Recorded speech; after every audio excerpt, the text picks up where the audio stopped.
예수님께서 부활하신 다음에 승천하실 때 위대한 약속 하나를 주셨습니다. 그 약속은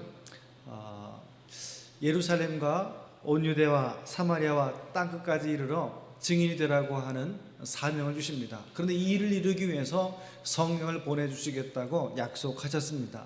그래서 예수님이 주신 위대한 약속은 바로 성령을 보내주신다는 약속이었고, 그 약속은 오순절날 이루어져서 제 아들은 오순절날 성령의 충만함을 경험하게 되었습니다. 성령의 충만함을 경험한 제자들은 이내 각 곳으로 흩어지면서 예수가 그리스도이심을 전하게 되었고, 이 복음을 전할 때 성령의 역사하심으로 수많은 사람들이 죄사함을 얻게 하는 회개, 또 세례를 받고 예수를 믿고 구원받게 되었습니다. 심지어는 베드로가 설교할 때 그날 3,000이나 더하는 수가 예수를 믿었다라고 성경은 이야기하고 있습니다. 그렇게 예루살렘에 교회가 세워졌습니다. 처음 초대교회가 세워지게 되었습니다. 예수님의 약속대로 성령이 임하고, 성령이 임했을 때 제자들이 복음을 전했고, 복음을 전함으로 구원받는 자가 많아졌고, 그래서 교회가 세워집니다. 또 교인들은 서로 사랑하고 섬기며 자기의 것을 자기의 것으로 여기지 아니하고 나눠주며 섬기며 사랑하며 성도들이 아름다운 믿음의 공동체를 이루게 되었습니다. 이것이 이제 초대교회의 모습이었습니다. 그런데 이런 은혜스러운 초대교회에 문제가 발생이 됩니다. 그것은 박해가 일어난 것입니다. 스데반 집사님이 예수님의 복음을 전하다가 순교하시게 되고, 이 일로 인해서 박해가 예수 믿는 사람들에게 임하게 됩니다. 이로 인해서 수많은 사람들이 더 이상 예루살렘에 머물러 있을 수가 없어서 각지로 다 흩어지게 되었습니다. 박해로 말미암아 각지로 흩어진 것입니다. 그런데 놀라운 것은 이들이 어려움을 당해서 각지로 흩어졌는데, 그곳에 가는 곳마다 예수님이 그리스도이심을 전하는, 복음을 전하는 이 사명을 계속 감당했다고 하는 것입니다. 그래서 가는 곳마다 복음을 전하고, 복음을 전할 때마다 많은 사람들이 예수님을 믿게 되면서 점차 복음이 확장이 되어지고 하나님의 나라가 성장해 나가게 됩니다. 그 가운데 지난 시간에는요, 여러분, 빌립에 대한 이야기를 함께 나눴습니다. 기억하시겠습니까? 이 빌립이 그 흩어진 자 중에 한 사람으로 사마리아에 가서 복음을 전합니다. 아시다시피 사마리아 사람들은 유대인들이 바라볼 때 경멸의 대상입니다. 그들은 이방의 사람들과 피가 혼혈이 되었기 때문에 유대인들은 그 사마리아 사람들을 무시했습니다. 그런데 그들과 상종도 하지 않던 그곳에 가서 빌립이 복음을 전하였고, 많은 사람이 예수를 믿게 되었습니다. 그것뿐입니까? 하나님께서는 이 빌립에게 이디오피아의 여왕 간데게의 국고를 맡은 내시에게 다가가게 하시고, 그에게 예수님의 복음을 전하고 세례를 베풀어 그로 하여금 자신의 고국에 돌아가게 하는 일도 하나님께서 역사하심으로 이루셨습니다. 이 이디오피아 내시의 모습을 보면서 그는 이방의 사람들 아니겠습니까? 말 그대로 땅끝이라고 이야기할 수 있는 그러한 사람입니다. 그가 이디오피아로 돌아가서 여왕에게, 또 그는 예수를 믿고 세례를 받았으니까요, 복음을 전하는 자로 그가 살았음을 우리가 충분히 짐작해 볼 수가 있습니다. 이것이 바로 처음 교회가 세워진 초대교회에 있었던 역사의 일부분입니다. 자, 오늘 함께 나누고 싶은 말씀의 첫 번째로 생각하고 싶은 것은요, 사람들은 자기들마다 자기의 어떤 경계를 정하게 됩니다. 이를테면 이런 것입니다. 나는 이런 사람은 절대 친구할 수 없어. 나는 이런 사람을 절대 만나지 않을 거야. 나는 이런 사람은 정말 싫어. 사람들마다 다 달라요. 그런데 특별히 자기가 가지고 있는 기준이 있어서 내 기준이 합당하지 않으면 나는 인정하지 못한다고 하는 자기 나름대로 어떤 경계를 가지고 있습니다. 그것은 인간관계뿐만 아니라 모든 삶에 있어서도 자기 나름대로 어떤 기준을 세우게 되는데요, 그 자기 나름대로 기준이 바로 자기 나름대로의 어떤 경계일 것입니다. 영적인 면에서도 그럴 수가 있습니다. 영적인 면에서도 이런 사람은 구원받지 못해, 이런 사람은 구원받을 자격이 없어, 이러한 나름대로의 경계를 세우기도 합니다. 예전에 미국에서는 실제 있었던 일 가운데 백인들의 교회가 있습니다. 백인들의 교회가 있는데 흑인이 들어오려고 하니까 어떻게 했겠습니까? 못 들어오게 막았겠죠. 왜냐하면 여기는 백인들만 모이는 교회라는 것입니다. 자, 이것도 하나의 경계이죠. 백인들만 모인다는 것이 그것은 자기들 나름대로 세운 경계선일 것입니다. 유대인도 마찬가지입니다. 유대인도 자기들만의 선민 사상, 선민이라고 하는 의식이 있었기 때문에 선민이 있었기 때문에 사마리아 사람들, 그 사람들은 경멸과 무시의 대상이었습니다. 그들은 하나님의 총회에 들어올 수 없다는 거죠. 너희는 피가 섞였으니까. 그래서 무시했던 것입니다. 이방 사람들이요, 이방 사람들 상상할 수 없는 것입니다. 유대인들에게 어떻게 이방 사람들이 유대인이 믿는 하나님을 믿을 수 있느냐? 자기들 나름대로의 경계선을 가지고 있었다고 하는 것입니다. 그런데 여러분, 이 경계선이 무너졌다는 것을 우리가 보는 것입니다. 얼마나 놀라운 일입니까? 사람들은 나름대로 자기의 경계를 세웠지만 하나님 그 경계를 무너뜨리셨습니다. 그래서 빌립을 통해서 사마리아에 가서 복음을 전하게 하신 것입니다. 여러분, 이것이 우리가 그냥 말하는 이야기지만 얼마나 놀라운 일인지 모릅니다. 그 경계를 깬다는 것은요, 너무너무 어려운 것입니다. 사람이 자기의 가지고 있는 기준을 깬다는 것, 가지고 있는 어떤 선입견, 또 어떤 자기의 틀을 깬다는 것은요, 정말 어렵습니다. 일평생 동안 쌓아온 자기 나름대로의 벽일 수도 있고, 담일 수도 있고, 기준일 수도 있고, 자기 자신일 수도 있습니다. 근데 그것을 깬다는 것은요, 너무너무 어렵습니다. 그런데 빌립은 사마리아에 가서 복음을 전했습니다. 경계선이 무너진 것입니다. 이디오피아의 내시에게 복음을 전합니다. 이 역시 유대인이 가지고 있었던 경계선이 무너진 것입니다. 하나님은 사람들이 가지고 있는 그런 경계선, 또 그런 것들을 하나님께서 이렇게 허무시는 분이신 줄로 믿습니다. 하나님 원하시는 것은 모든 사람들이 그리스도 안에서 한 몸을 이루는 것이고, 모든 사람이 예수님을 통해서 구원받는 것이 하나님의 뜻이고 또 주님의 구원 계획임을 우리가 알고 있습니다. 예수님은요, 어떤 경계선도 허락하지 않으십니다. 그리고 이런 경계선이 무너지게 될 때 복음은 확장되게 될 것이고, 하나님의 구원 계획과 선교 계획은 계속 이루어져 나가게 될 것입니다. 오늘 저와 여러분들 가운데도 가지고 있는 어떤 경계선들이 있을 수 있습니다. 대표적인 것은 일본이죠. 또 일본뿐이겠습니까? 여러 가지 우리가 바라볼 때 이런 사람은 안 돼라는 어떤 경계선도 가질 수가 있습니다. 그러나 하나님에게는 어떤 경계선도 없고 모든 사람이 구원받을 대상인 것을 우리가 인식하고, 우리가 가지고 있는 그 어떤 경계선이나 담도, 선입견도 내려놓고 오직 말씀을 통해서 한 영혼의 구원이라고 하는 하나님의 뜻을 우리의 기준으로 삼을 수 있는 저 여러분이 되시기를 주님의 이름으로 축복합니다. 자, 오늘은 그 연장선 속에서 같이 또 계속 말씀을 나누게 되는데요. 그것은 바로 로마의 백부장이었던 고넬료라고 하는 사람이 당시에 이스라엘을 로마가 통치하고 있었기 때문에 주둔군 군인으로 와 있었습니다. 백부장이라는 것은 나름대로 권력이 있는 사람이고 또 군인이었기 때문에 통치적인 권세를 가지고 있는 그런 사람이었습니다. 그런데 바로 이 백부장인 고넬료, 그러니까 이방인에게 복음이 전해지는 과정이 오늘 본문의 말씀 가운데 기록되어 있는데요. 다시 말씀드리면 하나님의 구원의 계획, 선교의 계획이 예루살렘에서 어디로요? 유대로, 이제 어디로요? 사마리아로, 그리고요 땅끝으로 이루어져 가는 과정을 하나님이 정확하게 말씀하시고 가르치시고 이끄시는 것을 우리가 볼 수가 있습니다. 가이사라라는 곳에 고넬료라는 이달리아 군대 백부장이 있었습니다. 그는 어떤 이유로 하나님을 알게 되었는지 모르지만 하나님을 경외하는 사람이었습니다. 그가 아마도 유대에 와서 그 하나님에 대한 존재를 알고 하나님이 진짜 하나님이구나, 하나님만이 참된 신이구나 라고 하는 것을 그가 알게 되고 믿게 된 것으로 이해됩니다. 그는 경건하여서 온 집안과 더불어 하나님을 경외하며 백성을 많이 구제하고 하나님께 항상 기도하는 사람이었다라고 이야기합니다. 그러니까요, 이 고넬료는요 그냥 일반적인 신앙인 정도가 아니라 정말 경건하고 올바른 그런 신앙의 성숙함이 있는 사람이었습니다. 하나님을 경외할 뿐만 아니라 또 기도하며 또 더 나아가서 많은 백성을 구제하는 그런 영적으로나 또 삶 속에서 모범적인 신앙생활을 하고 있었던 그러한 사람이었습니다. 여러분 보십시오. 이와 같이 이방인도 하나님을 믿을 수가 있고, 믿는 정도가 아니라 더 나아가서 그 믿음의 올바른 신앙의 삶을 살아갈 수 있다는 것도 우리가 이 고넬을 통해서 보게 되는 것입니다. 이와 같이 고넬료가 하나님을 믿는다는 것은 쉬운 일은 아니었습니다. 왜냐하면 자기의 나라가 로마의 나라고 자기의 힘이 더 센 나라고, 우리가 로마가 지금 이스라엘 통치하고 있는데 그 통치받는 나라의 신을 섬긴다는 것이 얼마나 어려운 일이었겠습니까? 그러나 고넬료는 하나님이 진짜 하나님이시구나, 이것을 그가 알게 되었기 때문에 그 모든 선입견을 제거하고 자기가 가지고 난 로마 사람인데 로마가 최고의 나라인데 어떻게 이 나라에 신을 섬길 수 있느냐, 이러한 경계선을 무너뜨리고 오직 하나님만을 섬기는 그런 사람이 되었다는 것입니다.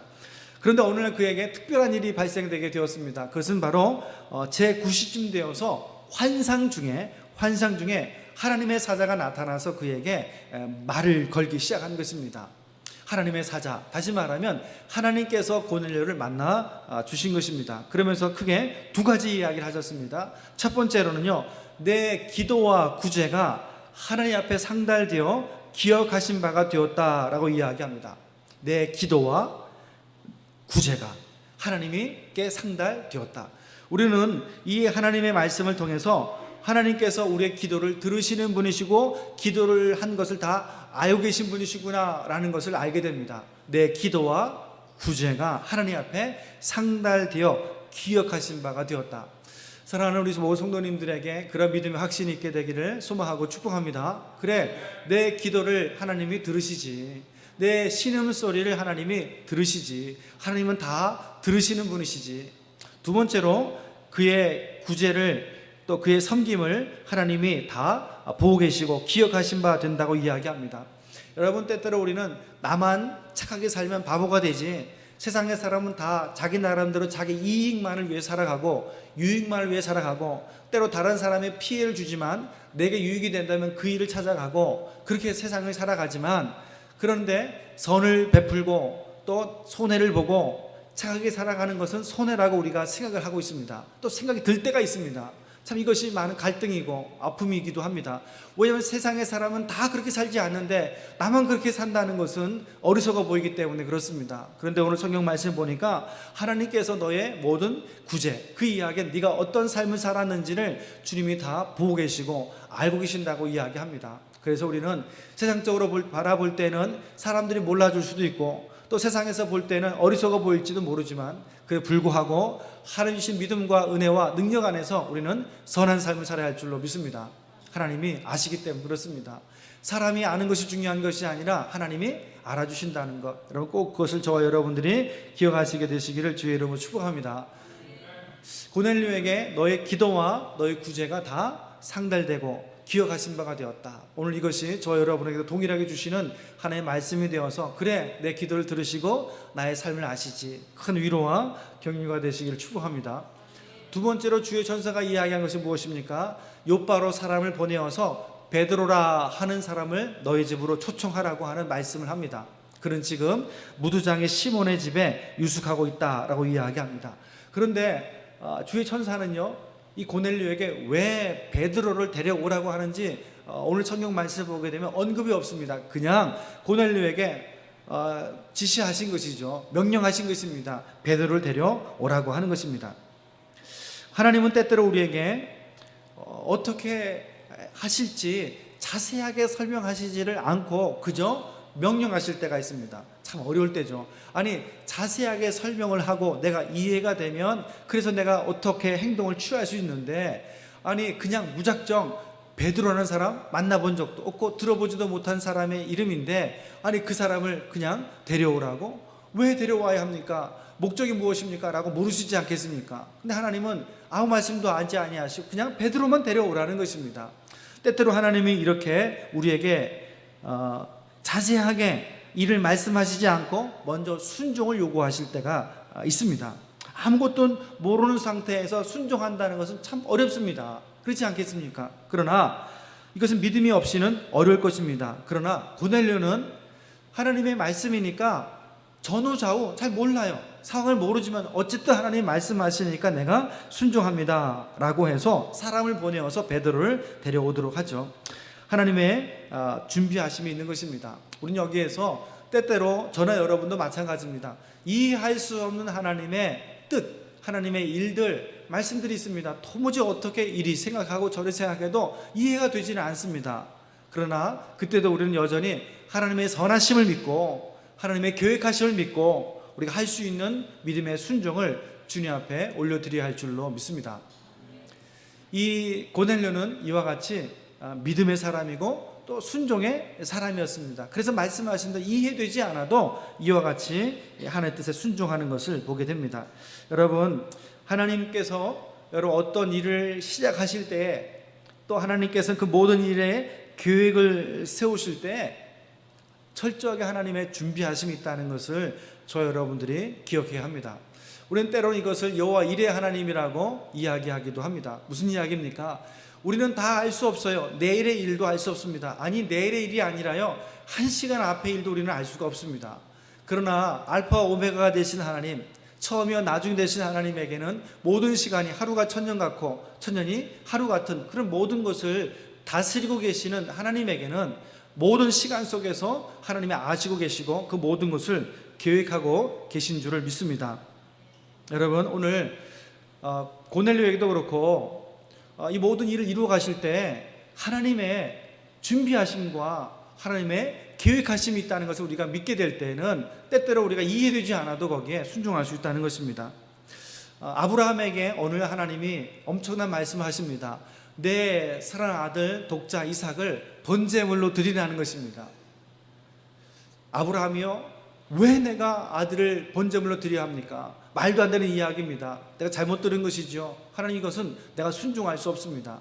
어떻게 이것을 내가 받아들일 수 있겠습니까? 라고 말하지 않았습니다. 도무지 이해가 되지는 않습니다, 사실은. 그러나 아브라함은 그 이튿날 그 아들을 데리고 모리아 산으로 가서 번제물로 드리지 않습니까? 아브라함은요, 도무지 자신의 생각으로는 이해가 되지를 않습니다. 이해될 수도 없습니다. 우리도 이해할 수가 없습니다. 그러나 하나님의 말씀이니까 그가 순종하죠. 저는 이 대목에서 알 수 있는 것은 아브라함은 적어도 하나님께서 뭔가 예비하신 뜻이 계시고 준비하신 계획이 있을 것이라고 하는 그 믿음 때문에 그가 순종한 것으로 이해를 할 수가 있다고 생각합니다. 그때 하나님이 어떻게 하셨습니까? 아브라함아, 아브라함아, 내 아들 독자에게 손을 대지 말아라. 그러면서 내가 이제 나를 경외하는 줄 아노라. 그러면서 수풀에 걸린 어린 양을 지시하시면서 이것으로 번제를 드리라. 이것이 여호와의 준비하심이었습니다. 그래서 그 땅 이름을 여호와 이레라고 부르게 된 것이죠. 이것이 하나님의 준비하심입니다. 사랑하는 성도 여러분, 저 여러분을 향해서도 우리 하나님께서 예비하시고 준비하신 은혜가 있는 줄 믿습니다. 우리가 믿음으로 반응하고 믿음으로 순종할 때 다 이해할 수 없어도 하나님의 계획하심과 준비하신 가운데 하나님이 정확하게 이루신 일들이 있기 때문에 우리는 다 알 수는 없어도, 그러나 적어도 우리가 할 수 있는 최선은 하나님을 신뢰하는 믿음으로 순종하는 것이라고 믿습니다. 그래서 오늘 이 고넬료의 모습을 보게 되면서 이해할 수 없는 하나님의 부르심, 그리고 베드로를 부르라는 이야기. 그러나 우리는 미리 말씀드렸습니다. 하나님의 준비하심과 계획하심이 있다는 것이죠. 우리가 할 수 있는 최선은 순종이라는 것입니다. 그런데 여러분 아십니까? 오늘 본문 말씀 10장 9절로 16절 말씀 보게 되면 하나님이 이제 준비하시는 아주 놀라운 일을 보게 되는데, 그것은 바로 베드로를 준비시키는 것입니다. 지금 고넬료가 누구를 불러오라고 이야기했습니까? 베드로를 불러오라고 이야기했습니다. 베드로를 하나님께서 이제 불러오라고 하셨으니까요, 이유가 있는 것이고 준비시키십니다. 어떤 준비를 시킵니까? 이 베드로가 말이죠, 기도하러 제6시에 기도하려고 지붕에 올라갑니다. 그런데 그도 그때 황홀한 중에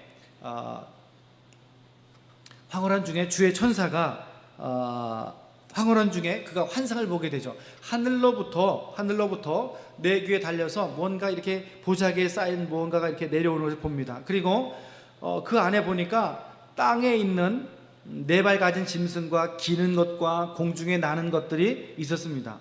그리고 하나님이 말씀하시기를 베드로야 일어나서 잡아먹으라고 이야기합니다.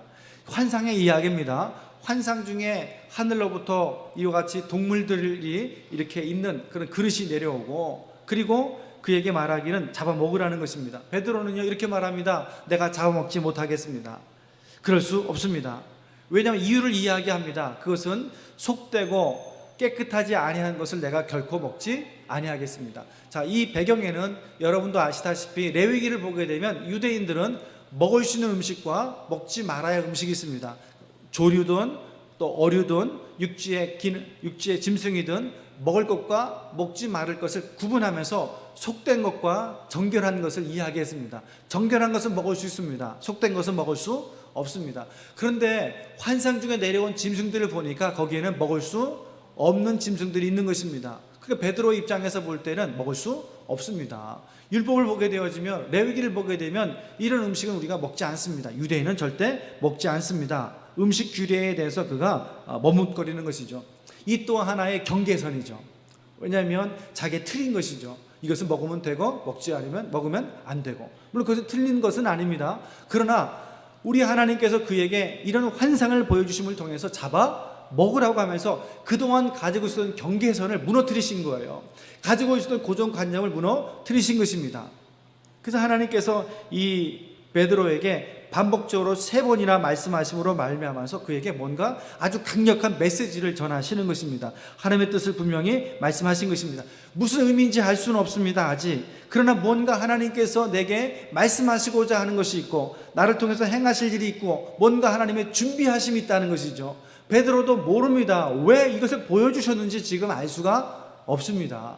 왜 잡아먹으라고 하는지도 알 수가 없습니다. 도무지 이해할 수 없는 일이 일어나고 있는 것이죠. 그러나 여기에도 뭐가 있다고요? 하나님의 계획하심과 준비하심이 있다는 것을 우리가 꼭 보게 되는 것입니다. 이해할 수 없지만 거기도 하나님의 뜻이 이루어지고 있다는 것. 성도 여러분, 고넬료도 왜 베드로를 부르라고 하는지 사실은 이유를 몰랐습니다. 대충 짐작은 했을 수 있겠지만 아주 구체적으로 왜 베드로를 부르라는지 몰랐습니다. 베드로도 왜 이 음식을, 이 동물들을 먹으라고 하는지 도무지 알 수 없었습니다. 그러나 우리는 거기에도 하나님의 계획하심과 준비하심이 있다고 하는 것, 하나님의 뜻이 있다는 것을 우리가 알 수 있는 것입니다. 그래서 이렇게 말씀드리고 싶습니다. 사랑하는 성도 여러분, 우리 인생도 그렇습니다. 우리 인생 속에서도 다 이해할 수 없는 일들이 있습니다.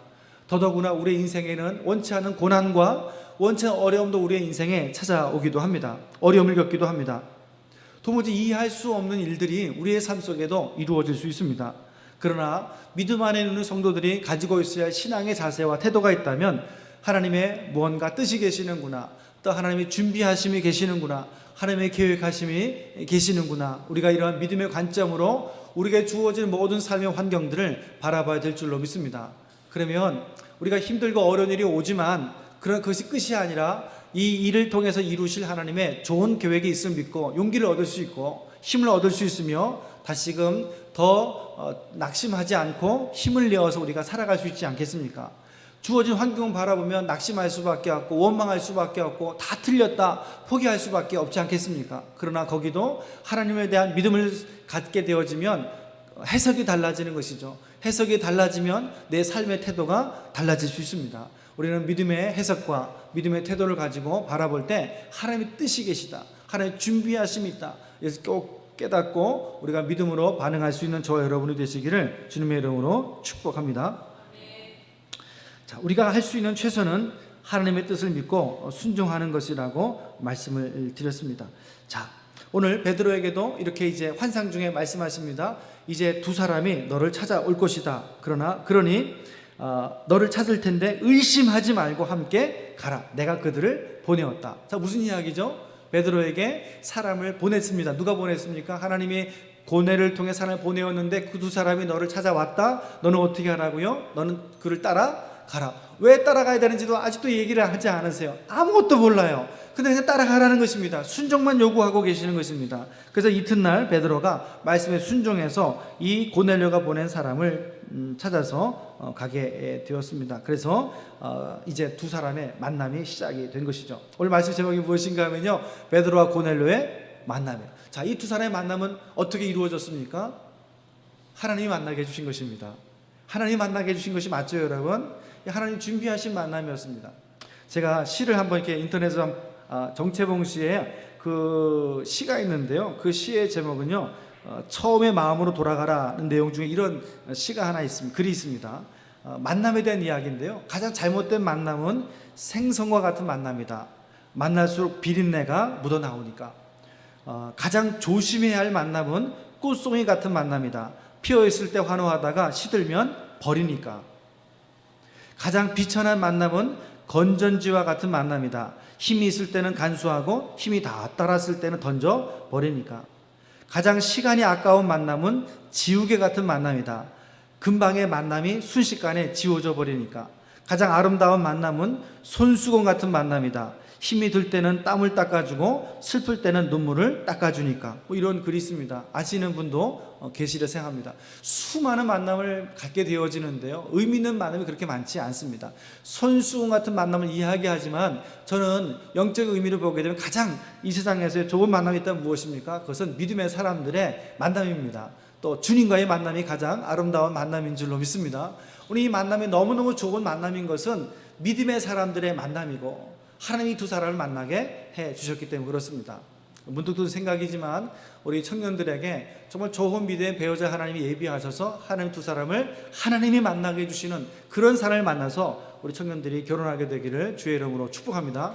하나님이 만나게 해주시는 이 아름다운 만남이 있게 된 것이기 때문에 이 만남이 의미가 있는 것입니다. 자, 두 사람이 이제 만나게 되었는데요, 첫 번째로 베드로가 참 당황했습니다. 왜 당황했을까요? 거기에 모인 모든 사람이 다 이방인이었기 때문에 그렇습니다. 다 이방인이에요. 그 베드로도 그런 이야기를 하거든요. 무슨 이야기를 하는가 하면 유대인들로서는 이방인과 교제하며 가까이 하는 것이 위법이다. 위법인 것을 너희가 안다라고 28절 다 읽지는 않았습니다. 본문의 말씀 10장을 다 읽지 않았습니다만 28절 말씀 가운데 그렇게 이야기합니다. 여러분, 이것은 사실은 당황스러운 만남이에요. 왜요? 유대인과 이방인은 함께 식사를 하지 않습니다. 이것이 또 경계선이죠. 그들이 가지고 있는 선입견과 틀이었습니다. 근데 베드로가 하나님의 뜻 가운데서 그들이 갔습니다. 이방인과 교제하는 것이 위법인지 알지만 하나님의 뜻에 순종해서 내가 왔고 내가 만나고 있다는 거예요. 그러니까 베드로는 지금 철저하게 하나님의 뜻 가운데 순종하고 있습니다. 자기 것을 지금 내려놓은 것이죠. 자기의 것은 무엇입니까? 이방인과 교제하는 것이 금지되어 있는 거예요. 그러나 하나님이 보내셨기 때문에 그 하나님의 뜻에 순종해서 이 금지되고 유대인의 규례, 유대인의 경계선을 내가 내려놓고 하나님의 뜻에 내가 순종하겠다는 것입니다. 여러분, 이건 정말 놀라운 일이죠. 내 생각과 다르지만 하나님 뜻이라면 순종하는 것이 성도들의 모습이 되어야 할 줄로 믿습니다. 사람들이 이런 생각을 하기도 합니다. 나는 절대, 이런 표현하시는 분들이 있어요. 내 눈에 흙이 들어가기 전에는, 이런 표현을 쓰시는 분들이 있는데요, 그것은 하나님 앞에서는 그렇게 좋아 보이지 않습니다. 왜냐하면 하나님은 언제든지 우리에게 내 생각과 다른 것을 말씀하실 수 있기 때문에 그렇습니다. 그래서 나는 절대 내 눈에 흙이 들어가기 전에는 이런 이야기는 하지 않으시길 축원합니다. 왜냐하면 하나님은 언제든지 우리의 삶 속에서 내 가지고 있는 선입견도 무너뜨릴 수도 있고 내 가지고 있는 기준도 하나님이 허무실 수도 있고, 왜냐하면 하나님의 뜻을 이루시기 위해서, 하나님 더 좋은 뜻을, 계획을 이루시기 위해서 얼마든지 하나님 하실 수 있는 것이죠. 만약 베드로가요, 나는 절대 이방인들과 나는 같이 밥 안 먹어, 내 눈에 흙이 들어가기까지 내 죽어도 안 먹어 라고 했다면 어떻게 되겠습니까? 자기 기준이죠. 하나님 뭐라고 말씀하세요? 오늘 이방인과 만나게 하셨어요. 그래서 영적인 교제를 나누게 하셨습니다.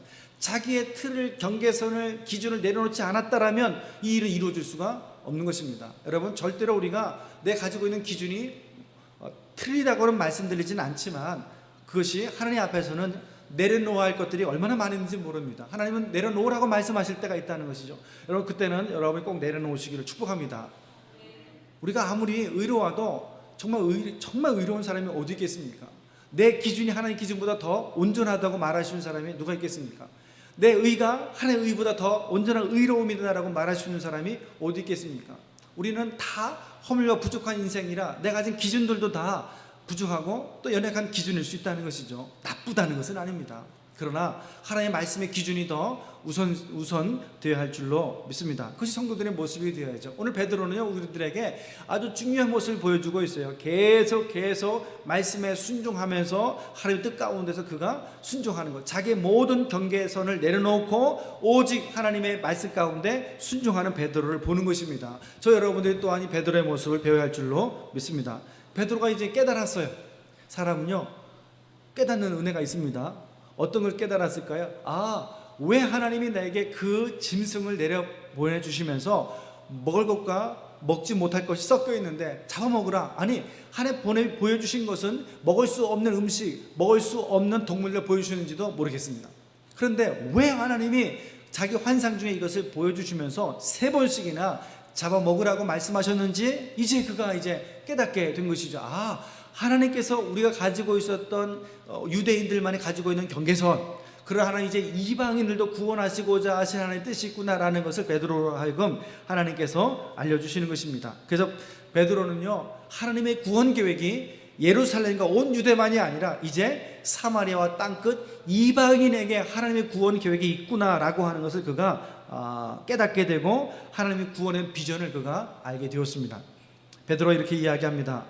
34절 말씀 보니까요, 베드로가 입을 열어 말하되 내가 참으로 하나님은 사람의 외모를 보지 아니하시고 각 나라 중 하나님을 경외하며 의를 행하는 사람은 다 받으시는 줄 깨달았도다. 베드로가 깨달았대요. 뭘 깨달았습니까? 아, 하나님은 유대인만이 아니라 외모로 보시지 아니하고 민족으로, 혈통으로 보지 아니하시고 온 세상 모든 사람들이 다 하나님을 경외하며 의를 행하는 사람은 다 구원하시는구나, 차별이 없으시구나 라는 것을 깨달았다는 것입니다.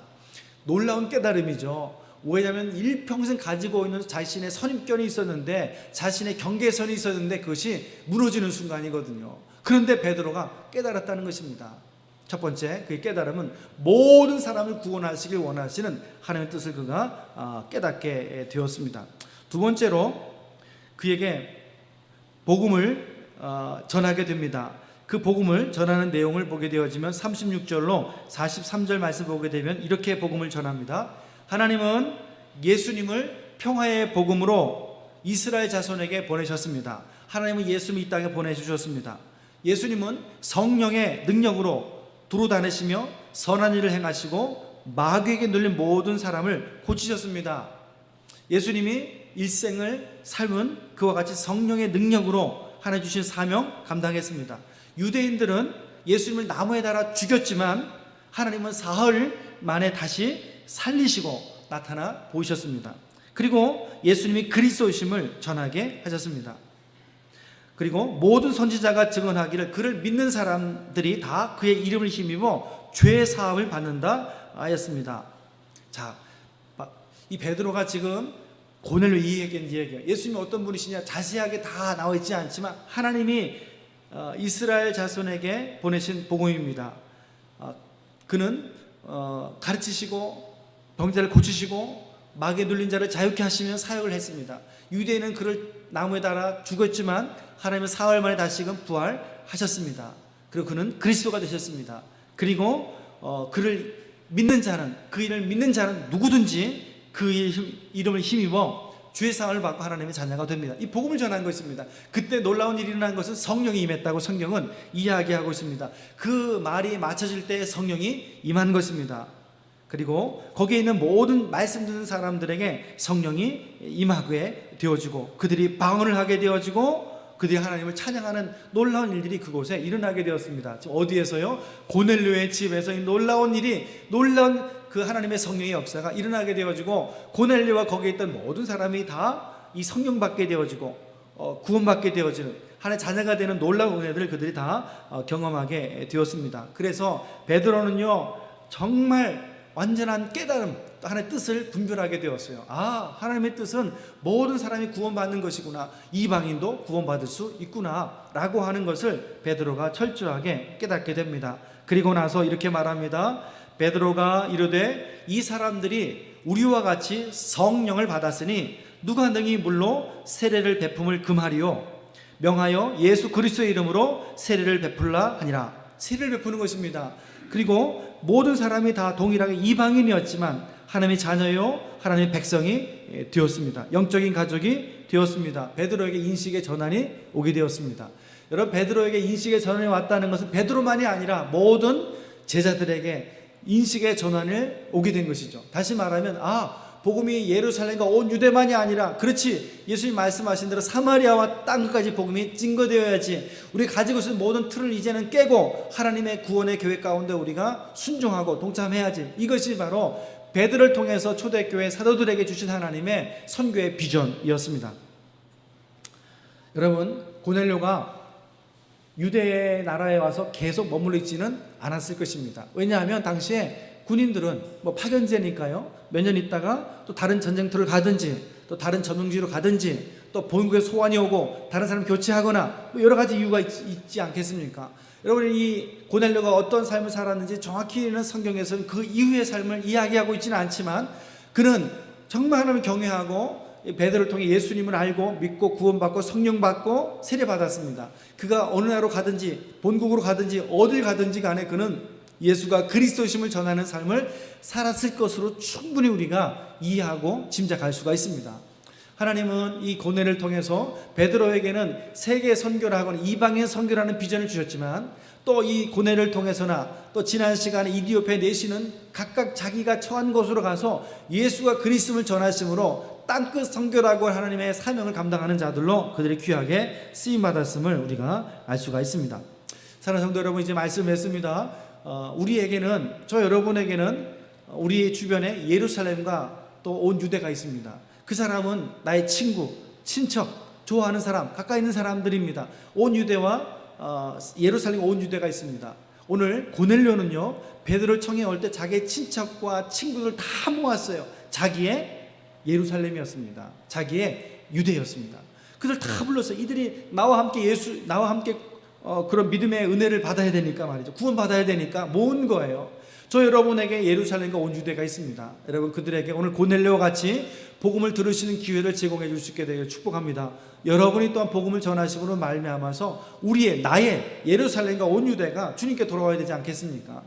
또한 우리와 우리 교회가 좀 더 영적인 선교적인 확장, 다시 말해 선교적인 어떤 비전을 통해서 하나님의 선교에 동참한다는 것은 사마리아와 땅까지 가는 그 일에 저와 우리 교회가, 우리 성도들이 함께 동참함으로 이 하나의 비전에 함께 동력하고 쓰임받는 교회가 되기를 소망합니다.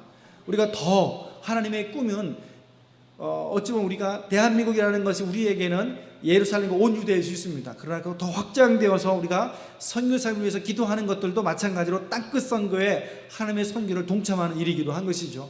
우리 한강교회가 더불어서 선교 지향적인 교회가 되고 예루살렘과 온 유대와 사마리아와 땅까지 나가는 그러한 모든 우리 경계를 넘어서서 확장되어지는 하나님의 선교의 꿈을 이루어갈 수 있는 우리 한강교회가 되고 또 저와 여러분 되시기를 예수님의 이름으로 축복합니다.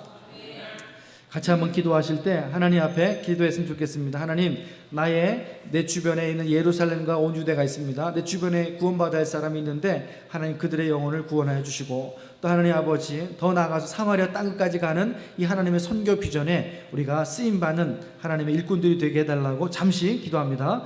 하나님 아버지, 오늘 베드로와 또 고넬료의 아름다운 만남을 통해서 하나님은 베드로를 통하여 고넬료에게 예수가 누구신지 복음을 전하게 하셨고, 고넬료는 예수님을 영접하고 성령 충만을 받으며 그가 하나님의 사람으로, 예수의 사람으로 거듭나며 그를 통하여 하나님의 선교가 또 로마로 각 지역으로 또 증거되어지는 선교사가 되었습니다. 하나님 아버지, 지금도 하나님께서는 이 온 세상 열방을 구원하기를 원하시고 지금도 준비하시고 계획하시고 섭리하시며 각 나라 각 민족을 하나님 구원하기 위해서 지금도 하나님은 선한 계획 가운데 일하시고 계심을 믿습니다. 요 하나님 아버지, 오늘 우리가 그 하나님의 선교적인 사명에 동참하는 성도요 교회가 될 수 있도록 우리를 축복해 주시길 원하옵고, 하나님 아버지, 우리가 가지고 있는 더 넓은 선교적인 우리의 생각과 마음과 비전이 확장되게 해주시고, 그로 인하여서 하나님 꿈대로 온 세상 땅끝까지 복음이 증거되어 더 많은 영혼이